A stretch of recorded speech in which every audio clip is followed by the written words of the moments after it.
In Rust, the start, that is going from being naked on the beach to a place where you're finally safe, is the hardest part. Starter bases are your first safe haven. One of the most common starter bases in Rust for solo and duo players is the so-called 2x1. It basically consists of 2 squares, hence the name, and a triangle for the exit. A perfect choice when all you have at your disposal to farm materials is your rock. This video guides you all the way from the beach to a complete and well-optimized 2x1 starter base. The strategy is meant to work, even if you are new to the game and still tend to lose most of your fights.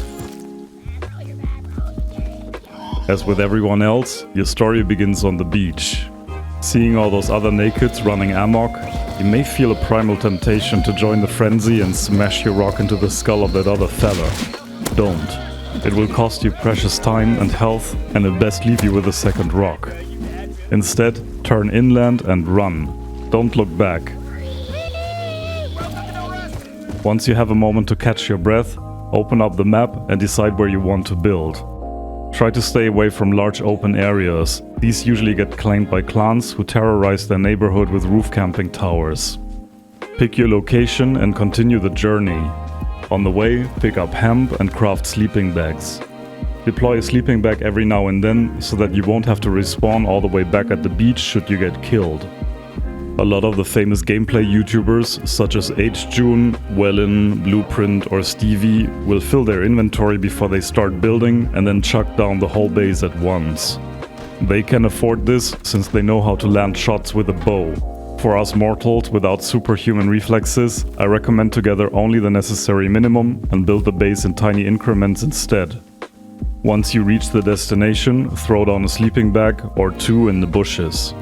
Make sure that the second one is blue, not yellow. This way, if you respawn in one bag, the timer of the second bag won't reset. If you picked up valuable items on the way, hide a box in a bush or a stash in one of those rocks. Hit a node and a tree to craft stone tools. Stone hatchets are optimized to farm wood. Stone pickaxes are meant to farm those nodes. The stone hatchet has priority. Wood is the most urgent need since you want to craft a building plan, a hammer, a tool cupboard and a key lock. Start with a foundation that's a bit raised and add 2 walls.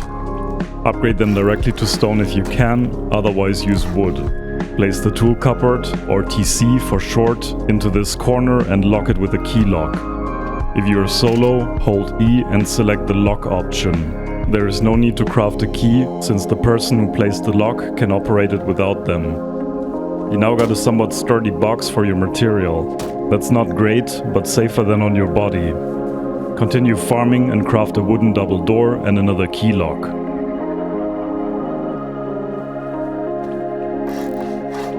Fill in the 3rd wall and a wall frame here, and place a double door so that it swings outwards. Secure it with a key lock and close off the ceiling. If you play with a friend, open and close the door until you can afford code logs.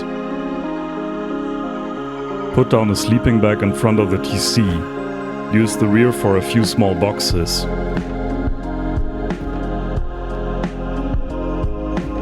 Place a campfire next to the door. Before you leave the base, light it up. If your comfort level goes above 50%, another player is close to the base. Either wait them out or respawn in one of your outside bags.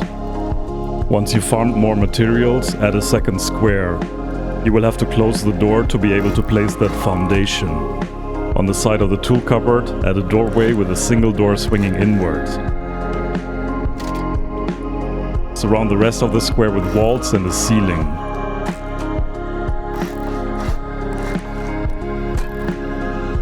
If you open the double door, it will block the doorway. This is important because in Rust, people love to camp in front of other people's bases. If your base is not prepared for that possibility, they may go deep, meaning that they kill you when you open the door, run inside your base and relieve you of your valuables. This door lock will largely prevent that. This is also the reason why we place the TC and the sleeping bag on the side of that doorway. Door campers won't be able to see them. You can respawn out of their line of sight to close the door. Please note, it is possible for a team that one player pushes a second player past that door. However, since we raised the foundation a bit, this won't be too easy for them.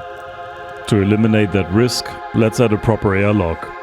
In front of the single door, add another triangle. Place a doorway to the right, a wall to the left, and close off the ceiling.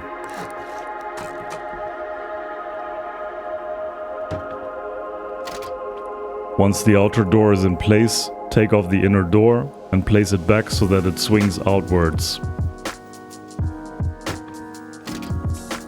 Whenever you intend to leave the base, open the inner door first. Since it fully blocks the outer doorway, there is no more going deep. Sorry, beach hills. Place a campfire into this corner to check for door campers. You can destroy the old one with a hatchet if it's in the way. Right now, the base is still vulnerable to eco raids with a flamethrower and shotguns. This is why you should continue upgrading all building blocks to stone as it comes in. This leaves us with the wooden doors as weak point. To replace them, you need metal fragments. You can get metal fragments by recycling components, buying them at Outpost, or smelting metal ore in a furnace. The furnace is the best long-term strategy.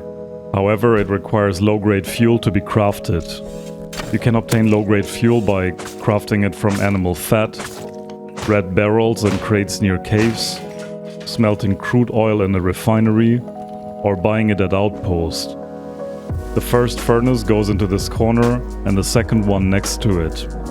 If you play as a duo, start replacing key locks with code locks. Use 150 metal fragments to craft a sheet metal door and replace the inner single door with it.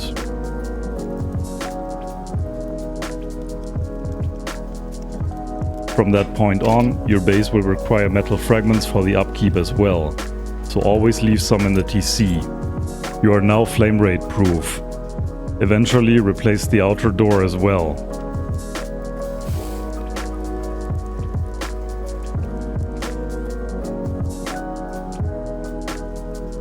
By now, your small boxes probably ran out of storage. Use the next batch of metal fragments to craft large boxes. Pick up your sleeping bag and place it in front of the double door. Run to the wall that's opposite from the airlock. Place a foundation, a half wall and a floor tile against the wall. Run back inside.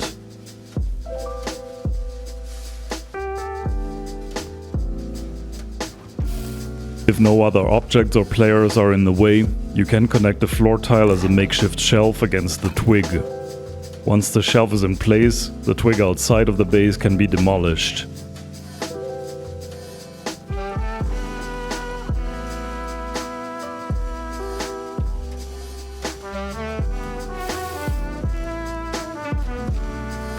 Unlock the double door, remove the key lock, and pick up the door. Jump onto the triangle and set up the first large box sideways. If both edges of the box emerge from the wall at the same time, it's well aligned and can be placed. Push your avatar against the wall. Then place the second box as far back as you can. Clear out the space below the shelf and repeat that box placement. In case you need more help, I'll link an in-depth tutorial on how to design this loot room in the description. From the top of the furnace, you can place small boxes here. You can rotate most deployables by pressing the R key. Upgrade the wall frame to metal and add in a sheet metal double door. This time the door can swing inward for better mobility. If you have trouble placing the door, one of the small boxes might be sticking out too far. If that's the case, place it further back or remove it and try again. The reason for upgrading the wall frame to metal is that the stone frame is visible from the outside, but the metal frame is not. You don't want potential raiders to know whether there is a third door or not. We are still missing a few essential items. Once you accumulated 50 scrap, craft a tier 1 workbench and place it against this wall. This allows you to craft more advanced items. A sleeping bag for a teammate can go in front of it. Use this space for a barbecue and another small box. Barbecues cook meat much more efficiently than campfires. Finally, you may need a research table to research items that you find. By default, keep it in a box. When you need it, pick up the second sleeping bag and place it into the doorway. When you're done, pick it up with a hammer and put it back into the box. You can do the same with the repair bench. And that is our 2x1 starter base complete. Note that as a starter base, this is really just intended to be your first safe haven. Unless you're playing super casual, you should quickly move on to building your main base, as the 2x1 can be raided with just 10 satchel charges. However, given the incredibly low upkeep, it's always wise to keep your starter as a flanking base. You'll never know when this might come in handy. As always, I hope you found this tutorial helpful. Evil Wurst, out.